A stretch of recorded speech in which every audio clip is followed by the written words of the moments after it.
One person independently assembles this popular mobile stand whiteboard. After unboxing, first organize the stand and accessories.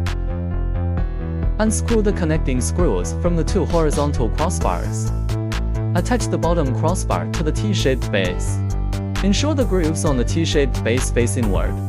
Then, install the casters to allow the stand to stand upright for easier assembly. Install the upper crossbar. Tighten the connecting screws on the stand securely. Attach the whiteboard positioning clips. Mount the whiteboard. Align the grooves on the whiteboard's connecting rod with the inner grooves of the T-shaped base. Then snap on the square tube sleeve to lock it in place. Install the pen tray to complete the assembly.